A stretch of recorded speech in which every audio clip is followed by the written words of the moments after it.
Interactive Investor has called on the government to give financial education the attention and lesson time it deserves. Given that financial education is not currently mandatory in primary schools, what inspired you to teach your pupils about personal finance? Well, I started teaching way back in 1992 at a high school in Norfolk.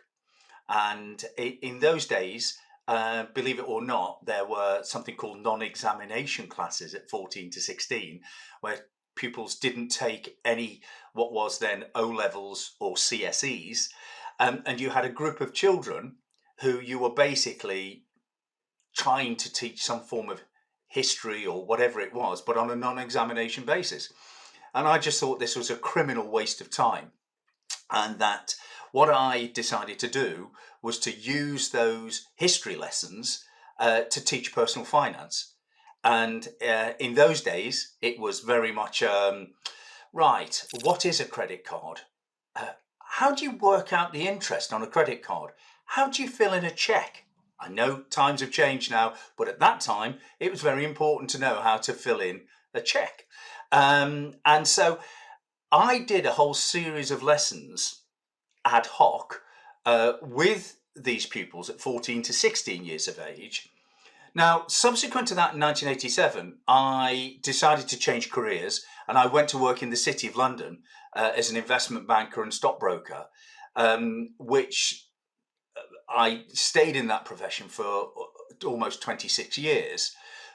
But I'd always pledged that at the end of those 26 years, or whenever I decided to leave the city, I would very strongly consider going back into teaching. The judges of the award were impressed with your lesson on debt. Can you tell us what prompted you to choose that subject? Yes, the environment of the schools that I teach in, and the parents, a lot of single parents, a lot of deprivation. I felt that it was only right that pupils got the opportunity, particularly, to look at the pitfalls and perils of debt and how debt accumulates and how you can find yourself in a debt spiral before you know it. But more importantly, why did I teach and why did I choose those lessons? Because I found them fun to teach, very relevant for the pupils, and no doubt that I think the pupils found them really fun and interesting lessons, and I think they generally learned something. Can you talk us through how you taught pupils about this subject? Yes, certainly. I mean, it goes, basically it starts with this idea of trying to teach a vocabulary, an understanding of money and the words associated with money that many pupils don't understand. What I tried to do was sequentially build up an understanding of basic terms such as needs and wants, which obviously are blurred very much by advertising, and making pupils aware of the very, very important difference between a need and a want. Choice and value, very, very important in a consumer-led society. And also, by allowing them to understand these different words, I could then move on to concepts like debt, interest rates. And by moving on to interest rates and debt, this resonated, I think, with many of the pupils. And to be perfectly frank, what I was having to do was rein back a lot of pupils from telling me about their personal experiences through their parents of debt and how their parents were coping with debt, which obviously we didn't want to come out in lessons, but it just showed to me how important it was for them to understand the concepts of debt, because quite a few of them were living with that every week of their lives. Now, what I did was to introduce the term an interest rate. So I worked with the maths leads to make sure we understood the concept of interest and percentages. And then what I did was to introduce the whole concept of this lesson was to actually introduce this idea of differing interest rates when you borrow money. And that's another concept that children don't understand. Borrowing and lending. There's a, totally different, but to them, lend me money, borrow me money, it's just the same thing. So just making them understand these differences was very important. So we did basic lessons on interest rates. Where's the cheapest place to borrow money when you're older? Answer, your parents. What's the interest rate? Hopefully, 0. But then we went on to explore this, borrowing from banks and lending to you by the banks, credit cards. And we looked at the amount of interest that credit card companies and the banks would charge. And also looking at then payday collected credit, which is one of the most onerous evils, I think, that we have in modern society today. Because payday collected credit is massively high interest and is something that should only ever be entertained as a last resort. And this was something that I was hammering home all the time. And what I did, which is something that the children absolutely loved, we looked at Wonga. And Wonga was a company, it's now defunct, it's gone bust, but it was a company that lent itself, in my opinion, to very easy analysis by very young children. And by that, what I mean is, we showed a video in class of a Wonga advert advertising borrowing and lending from them. And we looked at it and we took the advert to pieces. And I asked the children, why is this advert wrong? Why, on what level do you think this advert is wrong? And we looked at the concept of using puppets. We looked at the concept of humour. We looked at the concept of music and how it appealed and dragged in the younger viewers. And the fact that, in class discussion, it came out that the one thing that was never mentioned was interest rates. And then when I went on to explore the massive interest rates that were charged by Wonga, the message really got home as to how crazy this sort of lending was and how they should never, ever undertake something like this unless they absolutely have to. So what we did as a follow-on then, which I enjoyed as well, was we took the concept of road signs, the no entries, the warning signs, and what I got the children to do was to develop almost a pictorial representation, a warning for other children to avoid Wonga. And we took the red circle, the red triangles, and we developed that road sign analogy and asked the children to come up with their own sayings and warnings, basically for other children. And they loved that. That went down extremely well. And I think that that's why I submitted that lesson, is because it was the one I thought made the most sense, was most enjoyed, and had, I hope, even if it's only for a few children, an impact that would stay with them for the rest of their lives. Which financial lesson would you like to teach your class next? Well, this was what I teach. It's a module of 7 lessons.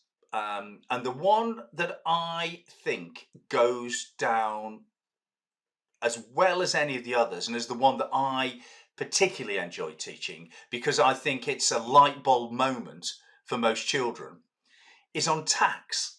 And you're probably going to say, why tax? Well, unbelievably, most 10 and 11-year-olds have absolutely no idea whatsoever as to what tax is. They also do not understand the fact that they pay tax themselves. And this is an absolute revelation, that they pay tax. It's something that somebody else pays, but no, through VAT and through purchases of in the shops, they are paying tax. And this is a revelation to most of them. But what is more of a revelation is the fact of I don't use tax in any sort of political way whatsoever. I call tax sharing. And it's the way that people share their money via the government for the benefit of everybody. And so I don't politicize it at 10, 11-year olds. That would be crazy. Just a basic understanding. But where the children don't understand at 11 is where the money is spent by the government. So they don't understand. You ask them who pays to fund the schools, who pays to fund hospitals. They just don't know. And so what we do is explore all the different things that the government do and spend money on. And that's one of the lessons that I think is a real light bulb moment for many of the children who realise that a lot of the benefits of living in the UK are as a result of the tax that everybody pays and shares for the benefit of everybody. What are your top 3 tips for teaching primary pupils about personal finance? Tip 1, never overestimate a younger child's understanding of basic words that you think are so basic that everybody understands them. No. And particularly when it's to do with money and finance, some of these words that may be in regular use by the children are not understood. So always go back to basics on the vocabulary and make sure that the children understand the vocabulary first. Secondly, variety. You must make each lesson as varied as possible. You must have tangible resources. It is no good just talking about money without putting coins or imitation money on the table to focus the attention. There is nothing better to focus a child's attention than putting money on a table in front of them, be it real or unreal. They're there, they're with you. Keep variety in all of your lessons. So I do a lot of role play, particularly on debt. I do a lot of group work. All of the work I try and do is in group work. And I always make sure that every lesson has a properly prepared worksheet that the children can fill in and develop and extend as they wish. Point 3, try and relate the concepts that you're talking about to every child's experience. So whenever you talk about buying things, always talk about the local supermarket, Tesco's. So, for example, with some groups, I will get them to go down to the local Tesco's, volunteers, with their mums and dads, and I'll ask them to go and price up all of the bananas. And they go, Mr. Redfern, why are we pricing up all the bananas? I said, price up all the bananas and come back and tell me about it. And they come back and tell me, Mr. Redfern, they'll say, why are all the bananas a different price? They're all bananas. Why are the ones in bags this price? Why are the ones that are loose this price? Why are these this? What's going on? Why are the organics this price? And great lessons. It's the start of budgeting. It's the start of being an intelligent consumer. And it's little things like that to pull the children in to everyday experiences that's really important when it comes to teaching finance in the classroom. What was your own financial education like? Well, at school it was non-existent. You know, somebody of my age, I was mainly at school in the 60s and 70s and early 80s, and it was non-existent. But my parents were very, very astute. I was from a classic working class family, middle of Stoke-on-Trent, born in the middle of a large council house estate, went to a state school, but they had a very, very strong emphasis on saving. What you bought was what you could afford to buy.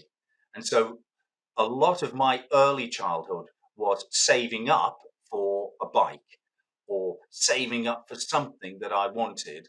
And this idea of being given something, yes, it happened at birthdays, but if I wanted something really big, my parents couldn't afford it. I had to save up for it. So I had to work for it, or I had to do jobs, or I had to do a paper round, or whatever it was to afford those items. So that was a very, very important thing for me, and it stayed with me for the rest of my life. You are a former investment banker who returned to teaching.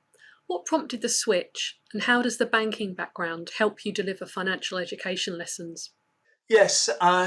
Well, in 2003, I was seriously thinking about coming back into teaching and leaving the industry. I'd had 26 very successful years. I was leaving as a managing director, senior director in the city. And so I felt that it was time to give back.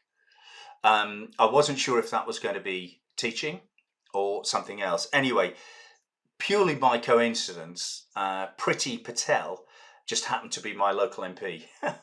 And I'd known Priti for some time. And she got in contact with me and said, Nick, you really should look at, if you're coming out of the city, come and have a chat with a local chief executive of a multi academy trust because they're looking for trustees. Perhaps that's something you can do. And that was really my introduction, not only to becoming a trustee of a multi academy trust, but getting back into the classroom. And not only did I do that through at the junior section, but I was then approached by a secondary school to teach full time, which I did for a period of time after 2013 in a secondary school local to me. I think as far as banking, how did that really impact on me, and what did it give me any skill base? Well, yes, I think stockbroking is all about communication. It's all about getting a message over. It's about a clear, concise, and enthusiastic approach to what you're doing, and that fits perfectly into teaching. And I'd been a teacher before, and so I was still a registered teacher. um, all of those skills that I'd honed in the city were just as applicable again back in the teaching and in the classroom environment. If you have your own children, do you find it as easy to teach them about personal finance? Yes. I mean, my children are grown up now, but we have a very clear understanding of what we wanted our children to understand about finance when they were younger. And I'll probably give one example is that when my daughter on her 13th birthday, I just said to her, look, if you save money through till when you're 17, whatever money you save, I will add the same amount to for you to purchase a vehicle and your first car. And it was that idea of incentivizing our children to save, which was really important and absolutely worked a treat. So that was my approach, and sorry, our approach to to financial education with our children. There were lots of other things as well, but that was just a microcosm, really, of one of the things that we wanted to actually try and achieve was that understanding of saving. What's the one personal finance lesson you would like the children you teach to remember? I think, yeah, without shadow of doubt, the debt. The debt section is absolutely crucial. Um, it's the one thing that all I want them to do is when they come to that crossroad in their life where they want to borrow money, to understand that there is more than one option for them to undertake. The option is very, very much high or low cost debt, and they've got to explore every possible avenue to undertake low cost debt before opting as a last resort to high cost debt. And if that if we can only get that over to them, and only a handful remember that, then I think, really we've had a win, really, from my point of view. What will the school do with the £5,000 prize money from Interactive Investor? What I want to do is, I want to spread. We've got 5 junior schools within the trust, and I want to spread £1,000 to each school. Now, in terms of resources and in terms of pushing forward with the whole concept of financial education, what I also want to do is I want to train a group of teachers to develop what I'm doing and take it one step further forward. So what I want is that £1,000 to be a pot of money that they make a decision on for the resources that they want to take their lessons forward in each individual school, and to draw down on that £1,000 over time, as and when they wish. What does winning this award mean to you? Well, this is of really special significance to me, because when you work in isolation, and by that what I mean is financial education and teachers who undertake this quite often do it in isolation. Because at junior level and a primary level in teaching, there's no national curriculum that gives an in-depth sort of, you must do this, you must do that. You work in isolation, you do the best you think you can do. And why it's so special to me is I wasn't sure if I was doing the best or not. And it gives me a lot of confidence to think that I'm heading in the right direction now, with the modules that I'm teaching. Now, however, there's one other thing that I'm passionate about, and I know that's a word that is overemphasized these days and is used out of context many times, but I really want to see, at 14 to 16 years of age, a personal finance GCSE introduced into school curriculum. And the reason I say that is because ultimately economics and business studies are 2 very different subjects relative to personal finance. And personal finance is so important, particularly in the current economic environment, where look what's happening at the moment with gas prices, energy prices. You look at the whole cost of living. Budgeting now is absolutely crucial. And I think it's really important that we give pupils the tools to address these issues when they get older. And the attitude of the government at the moment is that's a life skill that schools don't teach. And I couldn't be more opposed to that view if I wanted to be. Schools should be there teaching life skills. And this is a life skill that is almost completely ignored, particularly at the 14 to 16 year age group. I will be, and I'm working with a number of people at the moment to try and get the first developed national 14 to 16 GCSE financial or personal financial education curriculum up and running. And this helps me to promote that sort of idea to government and to other schools.